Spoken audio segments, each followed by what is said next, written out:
Hello, everybody, and a very warm welcome to today's webinar brought to you by Shared Services Link and sponsored by Avalara. Today, we're going to be looking at everything you need to know about Peppol. My name is Sarah Fain, and I am the head of content here at Shared Services Link. And I'm delighted to be joined today by Alex Bolf, the Vice President of E-invoicing at Avalara. You, of course, also have a very important role to play, and that is just to make sure that you get the most out of your time here. I know we can't see you on these virtual events, but we really can feel your presence when you do participate. So please let us know if you have any questions. The best way to do that is using the question functionality, which is over on the right-hand side of your screen. If you type your questions into us, we'll put them to Alex, who's an expert on this subject, and you'll get your burning questions answered in about the last 10 minutes of the webinar. Just to tackle some of the most commonly asked questions, you will be able to access this recording again with the link on sharedserviceslink.com, and we will send you a copy of the slides after the live webinar. If you've learned things, please do engage with us, share the content, and get in touch with us or Avalara after the webinar as well. We'd love to hear from you. So just to touch a little bit on why we are here today. As we know, the future of finance is certainly digital. While we still see a lot of paper and PDF invoices around, these are increasingly a thing of the past. E-invoicing is not only more efficient, it is increasingly required to do business in a lot of countries. So if you're looking to invest in e-invoicing or expand your e-invoicing program, there's some really important things that you need to know about Peppol, an international e-invoicing standard, which is one of growing global importance. So today we're going to be looking at Peppol's growing role in e-invoicing and what you need to know in an increasingly global economy. I will just bring up the agenda as well for today's webinar, the key talking points. I'm just going to open up with a little bit of introductions. We're going to be looking at the foundations of e-invoicing and some of the insights to the changing mandates and regulations globally. Alex is going to be touching on Peppol's role in the EU and beyond with some specific insights on Australia, Singapore, Japan, the four-corner model network, creating the Peppol network, the future of Peppol, what to look for in Peppol providers, the USB digital highway, and how Avalara helps companies better understand e-invoicing and be compliant globally. So with that, I'd now like to hand over to Alex from Avalara. Thank you, Sarah, and good morning, good afternoon, good evening, everyone joining us here today. It's a pleasure to be on this webinar with you. By way of background, my name is Alex Bolf. I'm the VP of e-invoicing at Avalara. If you don't know about us yet, we are a global tax technology company. We are headquartered in the US, but very much today a global company with a presence around the globe. Our EMEA headquarters are in the UK in Brighton, but we have offices across Europe. We help our customers achieve compliance, reduce their risk, and streamline their processes, all really important goals and I suppose mandates when it comes to e-invoicing and global tax compliance. We have a range of SaaS solutions, so fully cloud hosted, end-to-end from registrations, tax calculation, e-invoicing, and VAT, GST returns. We have over 1,200 integrations for our solutions with partners around the globe. We have every year around 34 billion calls to our API. So we've just experienced our really busy season with Black Friday, and the amount of transactions going through our systems, pretty much unrivaled.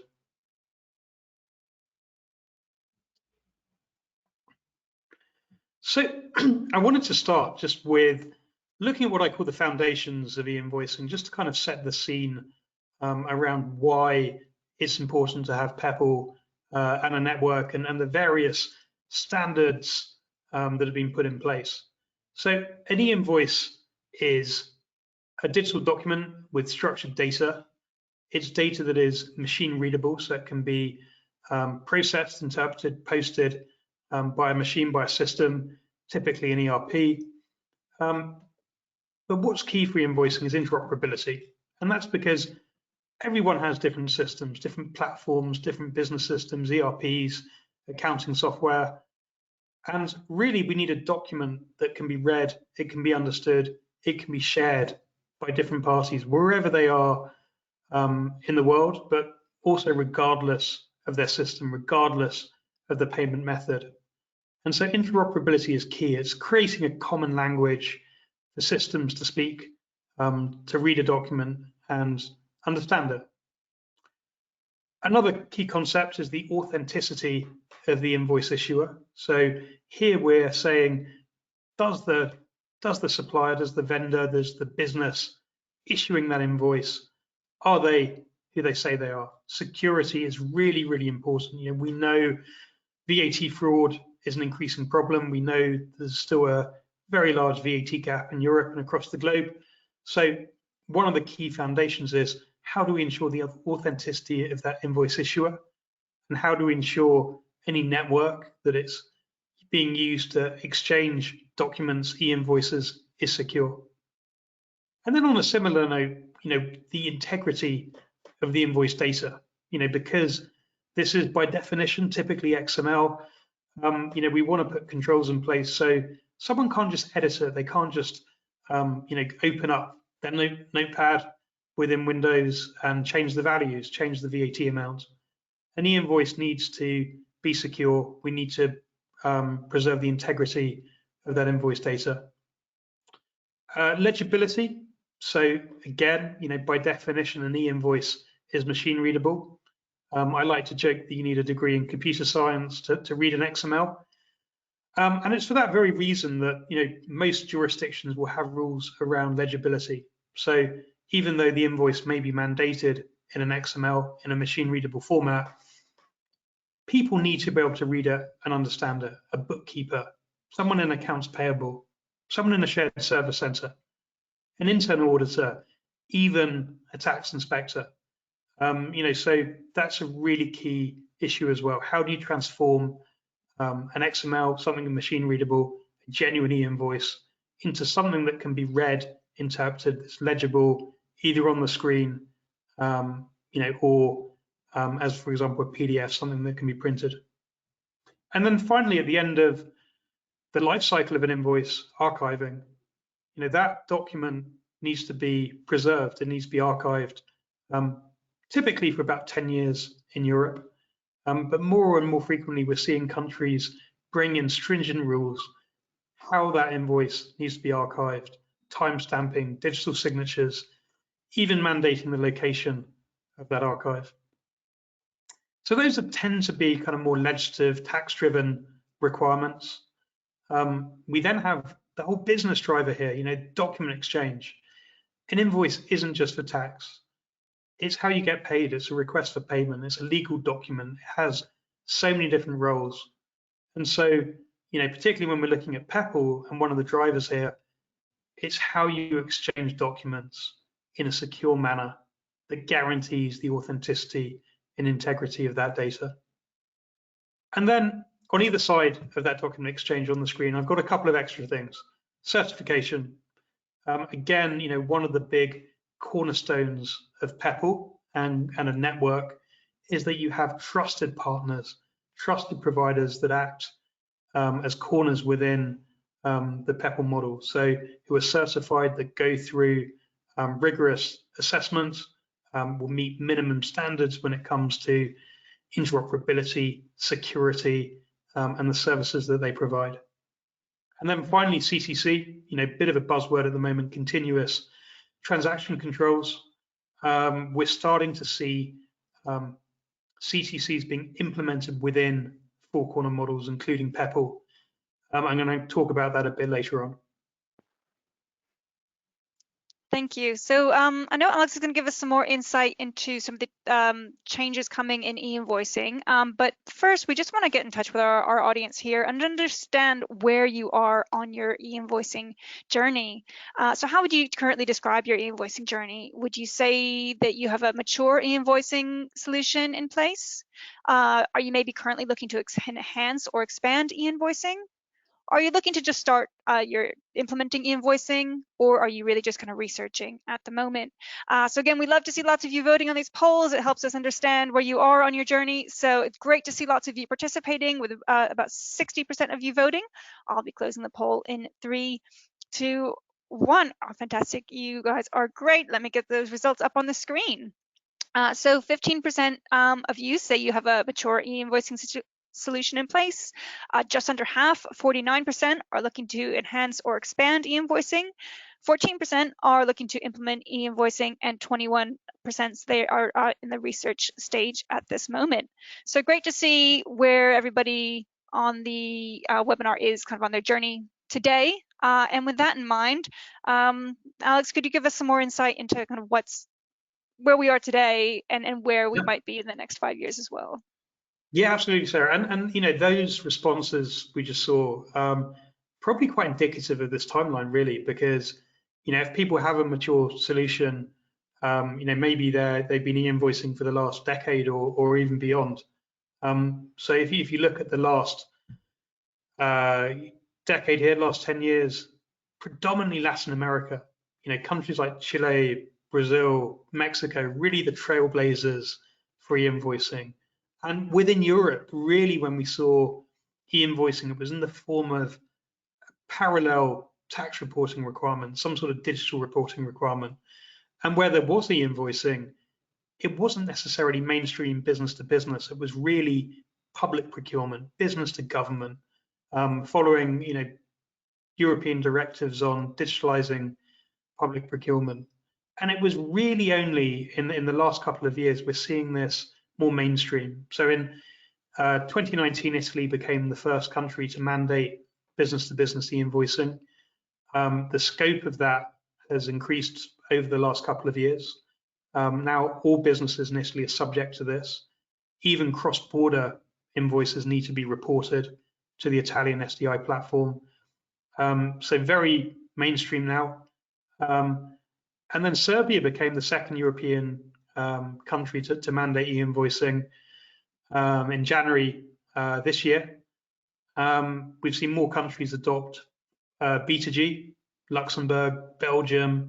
We've seen the Middle East start e-invoicing with Saudi Arabia in a phased approach. But really, now is the time. You know, 2024 is a pivotal year. These dates are always changing. You know, I need to update these slides, you know, almost twice a day at the moment. Poland will mandate e-invoicing from July next year using their KSEF platform. So a local XML standard. The KSEF platform actually converts the invoice to a human readable PDF. So that legibility requirement I talked about before. Romania, this was a bit of a wild card. Sprung a bit of a surprise to a lot of people. The mandate comes in from the 1st of January, so you know, only in a couple of weeks.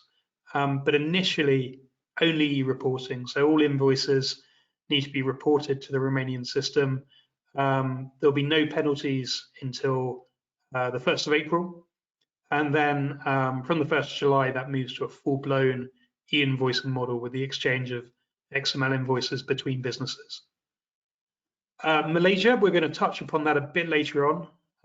Malaysia will implement mandatory B2B invoicing starting from August next year for the very largest businesses, and then on a phased approach. We're also seeing a new invoice pre-approval registration number in Israel. The system will be in place from the 1st of January, but there'll be a soft touch, no formal mandate until April 24. But then, you know, what happens over the next 2 to 5 years? Virtually every country in the world will implement e-invoicing in some form. So, you know, Spain, France, Germany, the UAE,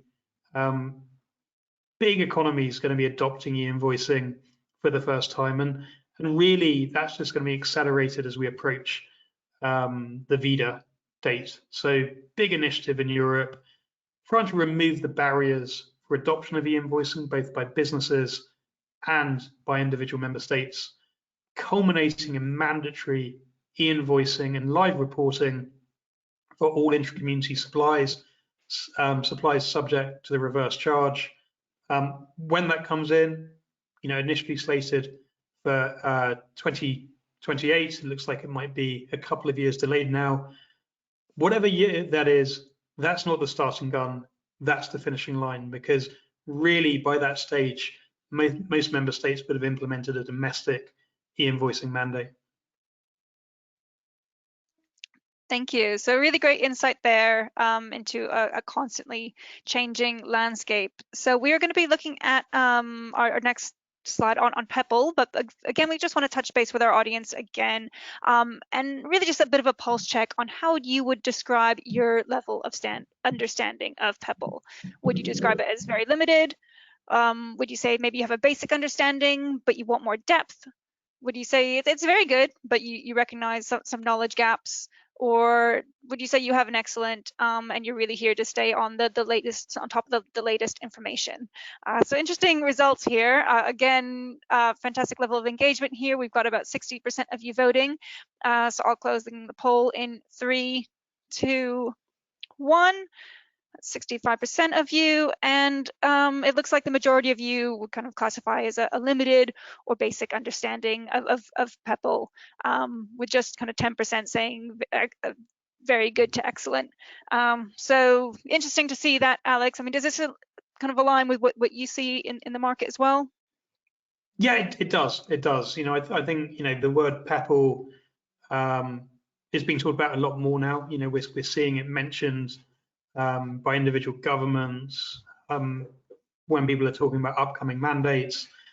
Peppol, is often part of that. But in reality, I'd say, really detailed understanding of Peppol is still really within a small community. It's still service providers, ERPs, people working as part of the Open Peppol organization, service providers, and access points. So I think this is a good, honest reflection of where people are. I'm hoping by the end of this, people learn a lot more. So what is Peppol? Well, Peppol means different things to different people. And, it's two things really. It is a not-for-profit organization. So it's a pan-European e-invoicing association, but that also runs a network and it regulates common standards for e-invoicing. This originated within public procurement. And in fact, Peppol used to be an acronym. It always used to be all in uppercase, all in caps, standing for Pan-European Public Procurement Online. Two things there that really stand out. Pan-European.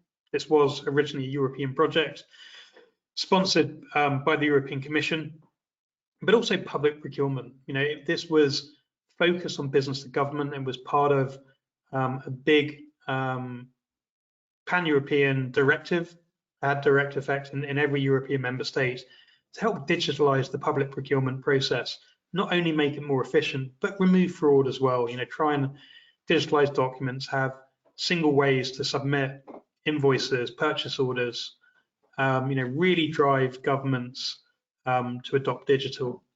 This also led to the development of something called EN 16931.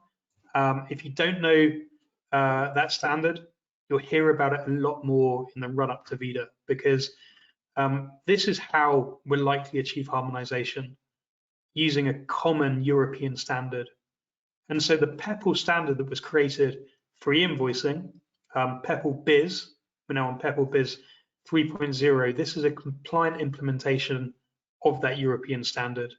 So a standard data dictionary, rules that can be interpreted by every single system part of the Peppol network. It is a common standard. It's not unique to one country.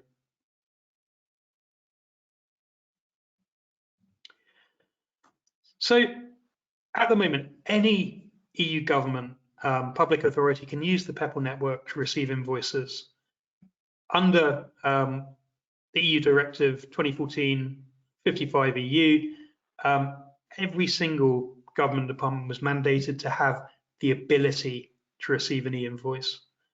So, not every member state has mandated it. There are many mandates out there. For example, Croatia, Belgium, Luxembourg, they are required. They require businesses to submit invoices on Peppol, meeting a local standard. But it's not just the EU. The NHS England also uses Peppol. That can be a way to submit invoices in a compliant manner there too. In addition to that main Peppol standard, BIS 3, in addition to meeting business to government requirements, Peppol also supports some other local formats. So in Germany, there's something called the Exrechnung, which is a XML invoice, but it has an embedded PDF. So again, really think about legibility. In Germany, we're increasing business efficiency. We're sending invoices electronically on a network between trading partners, but the XML has the ability to embed a PDF. That could be a copy of the invoice. It could be a supporting document. So this is quite common in Germany, and this will be a compliant way of meeting the new German mandate, which, as a reminder, from the 1st of January 2025, all businesses will need to be in a position to receive e-invoices, and then the mandate to actually issue an e-invoice will be rolled out over the next couple of years. So we think this Exrechnung will be a common approach, and Peppol can be used. So, businesses in Germany or trading with Germany can really prepare for that now. But what started in Europe is now very much a global issue, a global organization. So there are now Peppol authorities across the globe, and really it's Asia Pacific, APAC, where we've seen the most growth and a lot of ambition. So Australia, New Zealand, Singapore, Japan, and I'm going to talk about it in a minute, Malaysia as well, are all adopting or have adopted Peppol. In addition, to all this business to government, public procurement, there were a lot of businesses on the Peppol network already. There's about 750,000 businesses, 750,000. That will probably grow to closer to 1 million this year. And that will continue to grow based on mandates, but also based on voluntary adoption. So this is a great way for businesses to share invoices on a network. They've got interoperability. The train tracks are there, connecting all the different service providers who are on Peppol that support their customers. And this avoids the need for legacy EDI. There was a time when to share an invoice with a customer, you'd have to be on the same network. You were forced, to join a branded network, a procurement network. We've all had almost private mandates from larger suppliers, larger customers as part of RFPs. Please sign up here. Please sign up for this portal. Please upload this invoice here. Please pay to subscribe to this network.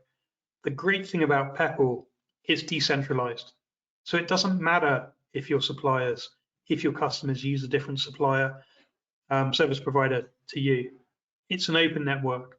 So automatically you can share an invoice or receive an invoice from every single business on that network using a common standard, a common format, and the connections there. You don't need to build it. You don't need to join a private network. It's there. It's an infrastructure that's proven, secure, reliable, guaranteeing interoperability.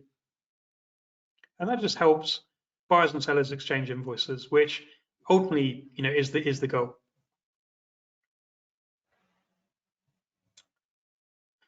So I mentioned the expansion to APAC. Peppol now is no longer just a pan-European project or network. Back in 2018, IMDA, which is one of the media organizations in Singapore, actually became the first Peppol authority outside of Europe. So that's when this project started. They started approving and accrediting Peppol access points, Peppol ready solution providers, so badging, ERPs, other accounting software that can connect to the network. But they also started specifying and governing the adoption of very specific rules and technical standards for Singapore. And the reason they did this is Peppol was really based on EU VAT. So even though Singapore adopted the BIS format, the BIS standards, which did also reflect the European e-invoicing standards, they realized they had to make a few tweaks around the edges, reflecting GST, reflecting local rules and, for example, roundings, things like that. They then launched the network in 2019, and in 2020 it was actually rebranded. So in Singapore, you will see this known as Invoice Now. So even though it's built on Peppol, it's part of the Peppol network, it uses Peppol standards, anyone can access Singaporean businesses on the network. Locally, it's Invoice Now. And there's some really, really good adoption. There's some great marketing, some great campaigns now to get more and more businesses online. There is no mandate at the moment. It's voluntary, but strongly encouraged. There are incentives for Singaporean businesses to join the network, both for larger enterprises, ERPs, but also SMEs. However, there's going to be a change in Singapore, and I'll talk about it in a bit more detail later. But Singapore has recently announced they're going to move to a CTC model. So the Singaporean tax authority will start receiving invoice and tax data via Peppol, so they will receive it today. So the network will be used both to exchange the document between trading partners, but also to report tax data, transactional data to the tax authority.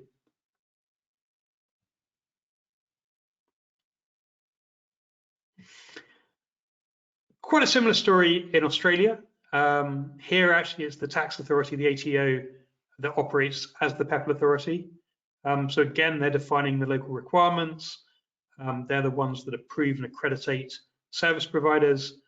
But there is no pre-clearance model, and at the moment, there are no plans. I know there's been a lot of rumor, some could say fake news in Europe about Australia implementing a mandate. I've just come back from Singapore, and the ATO were presenting at the big e-invoicing summit there, and they made it clear that there are currently no plans to implement a mandate. They're looking at all the possible options to increase adoption. That might include a mandate in the future that may be more focused on business to government, but at the moment there are no dates. There's no legislation for a mandate. But there are incentives, particularly within business to government, and similar to the EU requirement, all Australian government agencies are now required to be e-invoicing enabled, so they have to be able to receive an e-invoice over the Peppol network. And the incentive for businesses issuing an invoice to a government agency that way is they can be paid within 5 days. So a lot of incentives there. Those invoices, of course, support the local GST requirements, just like they do in Europe. And you can be accredited in Australia as an access point, but because Peppol is a global network, if you are a European business engaged with a European access point, you can still reach Australian customers, government agencies on that network, just like in Singapore. New Zealand as well. I haven't got a spotlight on New Zealand here, but they've implemented Peppol just like Australia, very close in terms of the standards, the requirements, the accreditation process.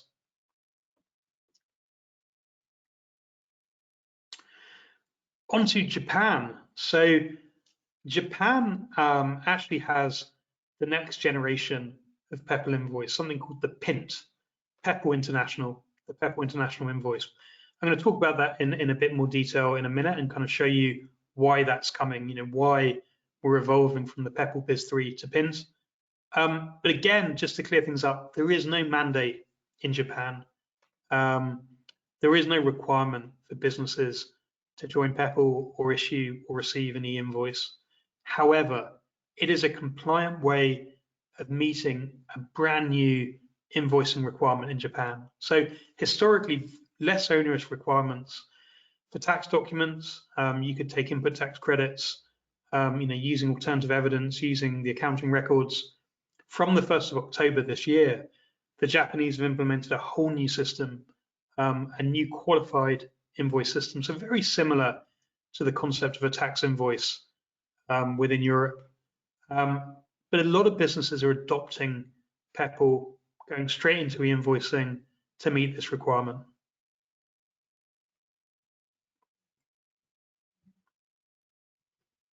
So we've seen the background, we've seen the spread from Europe to Asia, but now let's have a look. What is the Peppol network? So the network is really made up of accredited, certified access points. So e-invoice service providers like Avalara, or other providers who are accredited by their local bodies.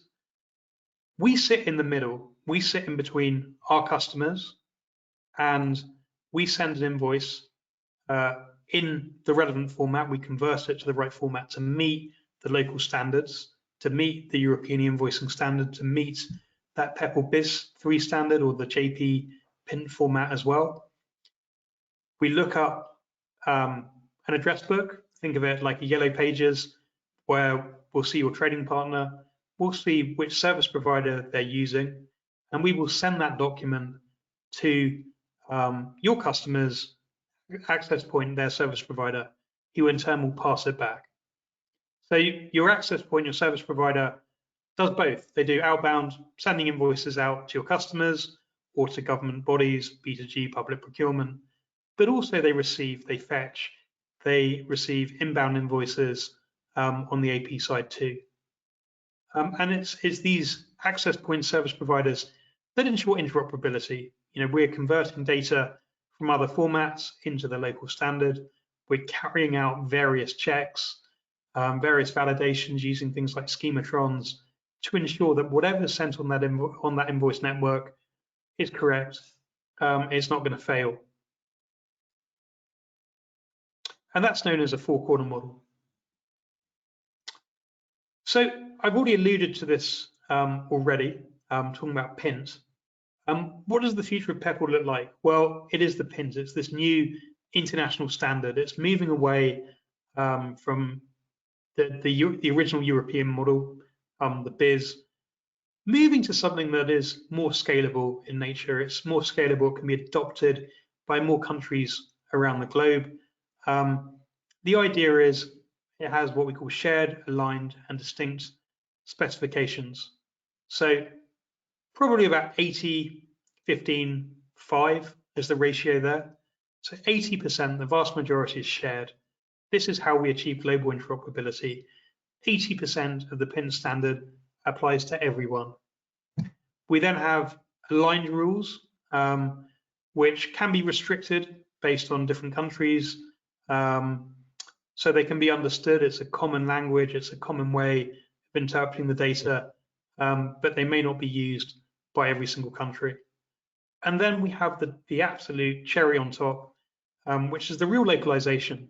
Are there any very specific local rules that are required by an industry, by a particular country? So they can be read, interpreted in that country, but if it's going cross border somewhere else, it in effect can be ignored. So this allows greater interoperability, greater flexibility for more countries to adopt Peppol, particularly where the country has a tax system which is a bit different from European VAT. So Japan was the first to implement PINs. They got the JP PINs invoice standard in use today. Malaysia has just announced they will be launching MyPINs next year. So the first 1.0 version will be released, I think, in February next year, ahead of a mandate from August. Singapore, Australia, New Zealand have all announced a migration to this new PIN standard. There's a draft version out now for consultation and approval, but we'll see that migration over the next 18 months.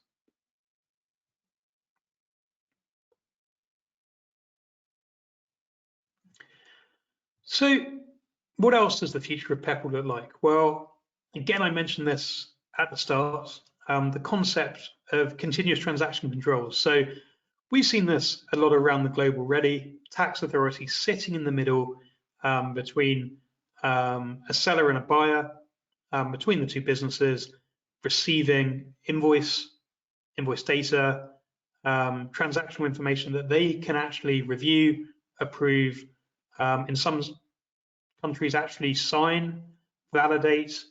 In countries like Italy and Poland, they're the body that actually makes the invoice available through their platform. Most of those mandates around the world focus on a centralized model where the tax authority has to build the infrastructure at great expense. We've seen this in Italy, we've seen this in Poland. What Malaysia and also Singapore are looking to do is to implement a CTC model, but leveraging the Peppol network. So using a decentralized model where businesses can use different certified providers to enter the network.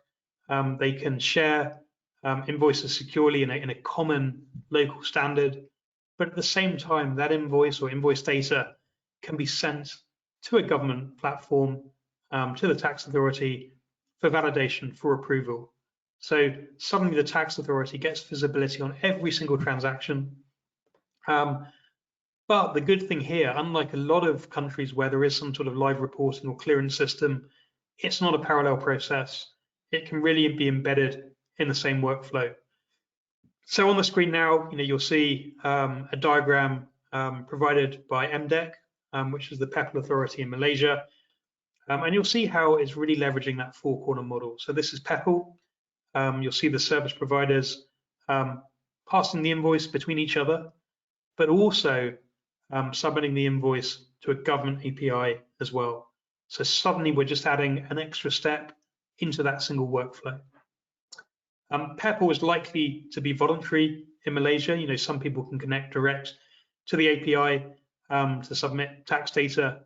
But really, if you're digitalizing, if you want to take advantage of e-invoicing, you really want to think about how you're exchanging invoices with your trading partners. And so Malaysia will become the very first country in the globe to implement this decentralized CTC model, in effect, adding a fifth corner to the Peppol four-corner model, adding the tax authority in the middle.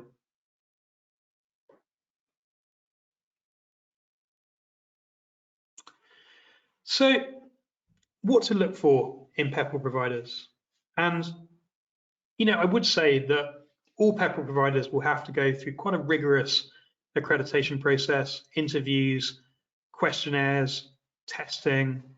There is a lot of work that goes into that. So there's actually a very high level of standards there already. And that's important because the network is important. We are only as strong as the weakest service provider within the network.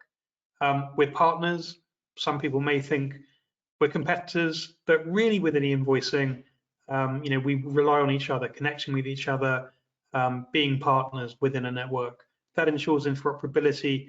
It ensures our customers can share invoices, they can exchange, even where the counterparties use other providers. So the first thing I'd say, do look out for certification and accreditation. Typically, you would be certified by your home Peppol authority, but you may then be accredited locally by another Peppol authority. So Avalara, for example, is certified by Open Peppol. We also have certification with the German authorities. We're accredited in Australia, New Zealand, Japan, and going through the process in Singapore as we speak. I'd also ask about certification. This is likely to be a brand new requirement for most Peppol authorities. This is already a requirement in Australia, New Zealand, Singapore. Open Peppol is likely to make this a requirement going forward. So do look out for ISO 27001 certification. It's a really top industry standard, but really shows that your provider has a commitment to security, the integrity of that data. I'd also look at value add features. For example, a monitor. A monitor is great to track the status of invoices, everything you've issued, you received. Were there any issues? Were there any errors? You should be able to see that on the screen. Maybe your ERP will handle this, but we find that a monitor is really useful, particularly for shared service centers, particularly where you have AP teams, working across countries and companies. Do consider how error handling is handled within the solution. Can you click through to see errors? Is it clear to see what the error is? How you then respond. Does your provider support, for example, invoice level response? So, how you can send approval, rejection on an invoice, how you can receive that from your customers too. And then I'd also think about how you integrate into Peppol. Historically, we see a lot of customization, a lot of EDI work, just to get a business ready. For me, the future is a scalable integration. So normally through an API, but also look at connectors. Connectors can add a lot of value to e-invoicing, to the software you're licensing, really enhancing the ERP as well. That connector, should streamline an implementation too. So, if there's a connector pre-built by your service provider, that can hopefully get you live quicker. It can hopefully also integrate you into your ERP workflows. And then finally, additional coverage scalability. This is very much talking about Peppol, but Peppol isn't enough to be compliant globally. Different e-invoicing mandates, different formats, different standards, different networks, different platforms, different portals that you may need to connect to.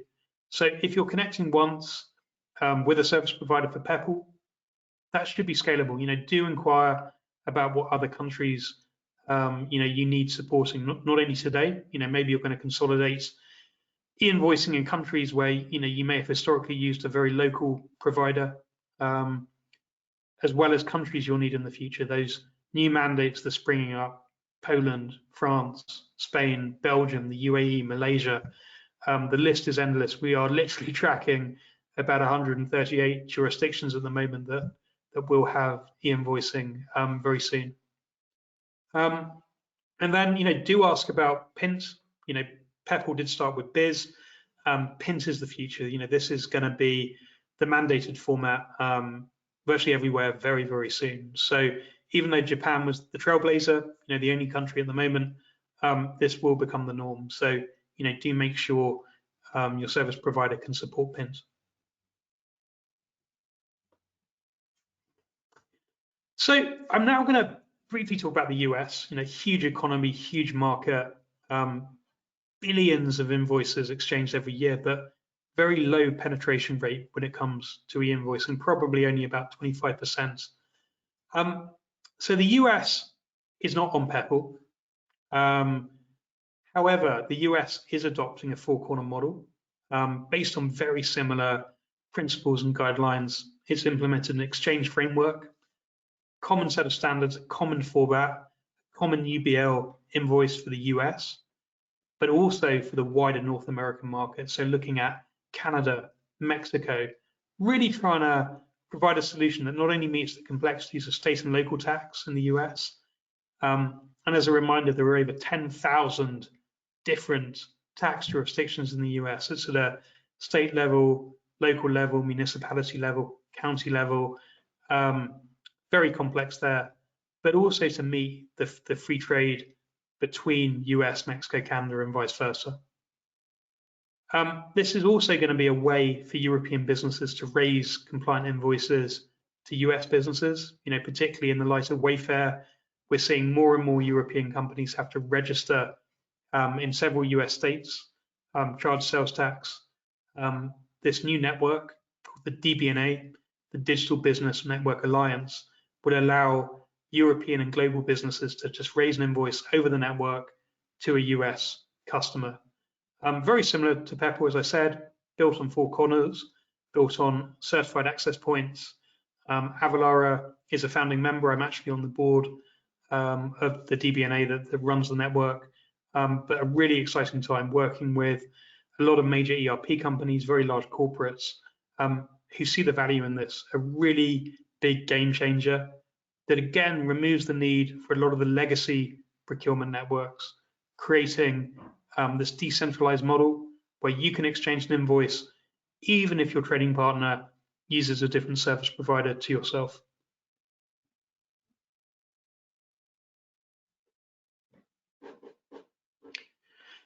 So, final takeaways, conclusions, from what I've discussed. Peppol, it's not just an organization, it is a global and trusted standard. No longer just European, but it's spread across APAC. It is a way of meeting the European e-invoicing standard that's likely to be enshrined in VIDA, VAT in the Digital Age, as well as being part of a lot of the domestic mandates we're seeing across the globe. It's a way of meeting and creating interoperability. So regardless of your customers or suppliers' systems, payment methods, ERPs, this creates a level playing field. It creates a common standard to share invoices, and it's the service providers in the middle that create the interoperability. You can pass that invoice back, so you can receive it, you can view it, you can post it, you can pay it. It really allows you to connect with businesses globally, not just European, really global in nature. 750,000 businesses today, that will scale to 1 million later this year. And that will just keep growing with new mandates and as more countries across the globe adopt Peppol. It's an easy way of being compliant with B2G e-invoicing, rather than having to connect to a very local e-invoice standard within an EU member state.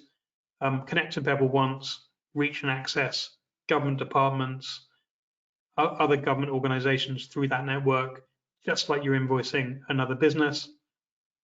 And this is really becoming the network of choice, the format of choice for new mandates. For business to government across a dozen European member states, Australia, New Zealand, Singapore, Japan, and for these new CTC mandates, we're now seeing Malaysia, Singapore, the UAE has recently set up a Peppol authority, so it's probably coming to the Middle East as well. But regardless of where these mandates are and the local Peppol authorities, it's really this principle of connect once, reach all. As I keep reiterating, trading partners don't need to use the same service provider as you. It's an open network. It's built on certified providers. There are new document types to follow, very much focused at the moment on invoices, orders. There's going to be an expansion here. We're going to see the next logical step to things like logistical documents, maybe payment remittance advice as well. And then finally, we're going to continue to see Peppol being integrated into CTC models. We're going to see tax authorities adopt Peppol. We're going to see a tax authority put themselves in the middle, in effect becoming the fifth corner in the four-corner model.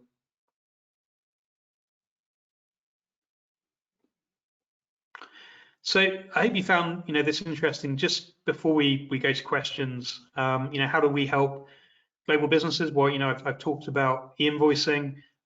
We also have end-to-end global tax compliance. Everything from tax calculation, e-invoicing, returns, flexible and scalable for businesses, covering multiple countries around the globe, single API integrations, easy to integrate. Implementations are normally very much streamlined, easier to go live, probably less effort to do that. And we've really built this on expertise as well. We have leading subject matter experts as part of the team. We're really building everything with compliance in mind. And then we've got the reach of our global partner network, over 1,200 signed integrations. The importance of connectors helping you get online for our products, our services, e-invoicing quickly and efficiently. And on the screen now, we've got our next generation e-invoicing and live reporting solution, Avalara ELR. This is now in general availability. This is our new cloud global e-invoicing solution. So on the Peppol network, supporting Peppol invoicing across Europe, across Asia Pac, a single API with a number of pre-built integrations. We recently announced our Oracle Cloud integration that's built into the fabric of Oracle Fusion, being able to reach the Oracle Business Network. We take a single ingest format, UBL 2.1. We will then convert that to whatever format is needed by the mandate. We support around 60 different mandates across the globe with a very aggressive roadmap, trying to meet all of the different new mandates that countries are implementing at great pace. We will then send the relevant format to the relevant endpoint, network, platform, portal. If we need to digitally sign it, add a QR code, we will do that. And then we make everything available back through the API.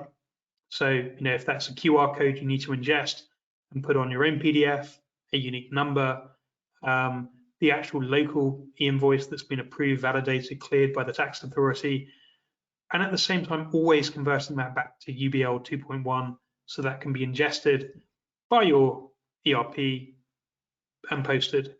We also have a monitor, so you can monitor the status of the invoice. Also tracking invoices you receive as well, because we support inbound e-invoicing in multiple countries too. Well, thank you, Alex, for a really excellent presentation. You've got a few compliments in the chat here as well about a really excellent explanation, and people feel like they've got a better understanding of the subject.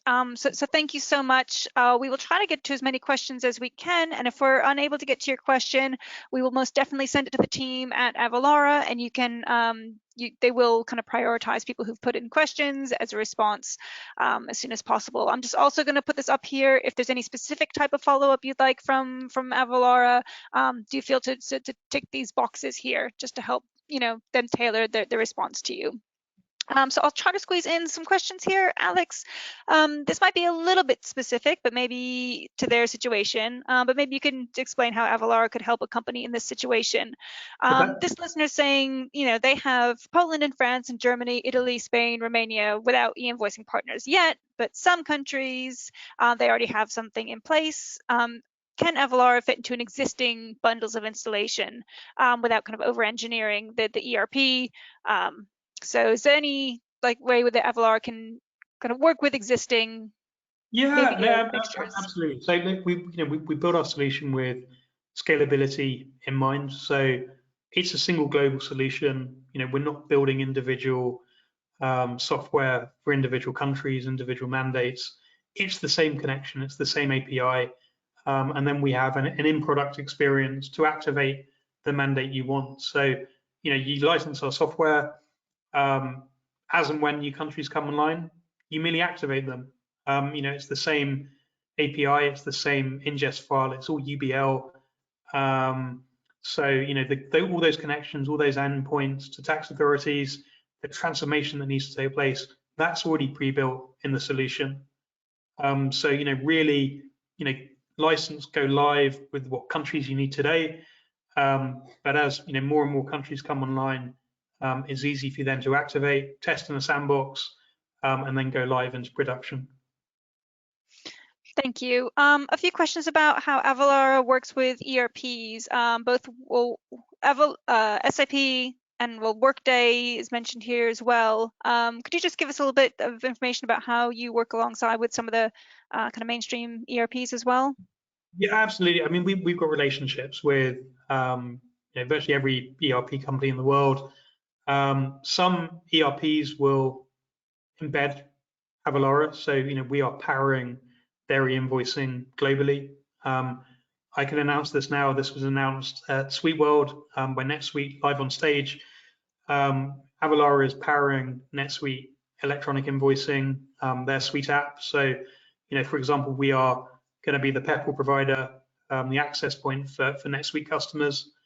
For other ERPs, we will work with them. They will build a connector to Avalara, to our e-invoicing solution. So customers that want to license our solution, they've got a pre-built integration. The ERP provider has connected it to the internal workflows, so everything works. It flows both ways. We also build our own connectors as well. We've got lots of very specialist teams. We're very proud of our Oracle Cloud Connector we built. We've got a connector for SAP for HANA. So that is ready today as well. We have probably another 15 to 20 connectors in development at the moment ourselves, and probably the same, with other partners across the globe. So, always wanting to speak to partners. We want our solution to be as partner friendly, because at the end of the day, we're an engine in the background. We're creating the invoice, we're sharing it with a relevant counterparty, with a tax authority, with an access point. But the ERP is the source of truth. We want the data to come from there. We want that to be clean and correct. We want that to be the source of truth. And we want to work with partners to get the best out of the solution. It shouldn't be a parallel process. This should really be embedded into business as usual finance and tax flows. Thank you. So again, nearing the hour, but I'll just put this one up. If you could speak briefly to the cross-border requirements. Do most companies apply the same requirements across country borders? Very good question. Historically, most e-invoicing mandates for B2B have been domestic. So really it's only two companies in the same country that need to exchange any invoice between each other. What else are we seeing? Business to government mandates. Governments don't tend to respect the boundary, the border. So a lot of EU member states will say, well, if we've got a B2G mandate, even if you're a business in the UK or US, you still need to connect to Peppol and send us an invoice that way, or you won't get paid. We're also seeing e-reporting for both cross-border transactions. So in Italy, if you raise an invoice cross-border, for example, to a company in the UK, or conversely, you receive an invoice from a business in the US or UK, that invoice data needs to be submitted by the Italian business to the Italian e-invoicing platform. So the invoice itself doesn't have to be electronic, but there's an e-reporting requirement for that Italian company. And then finally, we're seeing e-reporting requirements equally apply to non-resident businesses. So, if you are a foreign business registered for VAT in Portugal, you need to comply with the certified billing requirements there: QR codes, active codes, in a year's time, digital signatures. If you're registered for VAT in Hungary, you have to comply with live reporting every time an invoice is issued. And in Romania, foreign businesses with a Romanian VAT number will need to be doing e-reporting to the e-factura system. We're going to see this in France as well with a mandate in 2026. So primarily e-invoicing domestic, cross-border element in certain countries if you have a VAT number there. Also think about how you're going to report certain international cross-border transactions to the government. And then finally, something like Peppol breaks down those borders, removes the complexity of cross-border invoicing, at least from a voluntary perspective. You can now raise a compliant invoice from Europe to Australia, Japan to Singapore, Malaysia to Belgium. That is a game changer. Well, thank you. So we are approaching the hour. So out of respect for everyone's time, I will just have to say thank you very much, Alex, for a stunning presentation. I always learn so much when I speak to you. So thank you so much for putting together something really comprehensive. Again, the slides will be available, the recording will be available. If we haven't gotten to your question, we will send that to the experts at Team Avalara. We have got a few other webinars coming up and a survey that we're doing with Avalara that we'll be sharing in the new year. So please have a look out for that. So just a really big thank you to the team at Avalara, who've been really, really lovely to work with, and to everybody on the line today who's asked really excellent questions, been great in the polls. So thank you so much for your time today. Really appreciate it. Lovely to see you virtually, and we look forward to welcoming you next time. Thank you all, and goodbye. Thanks, Sarah. Thanks, everyone. Bye-bye. Bye.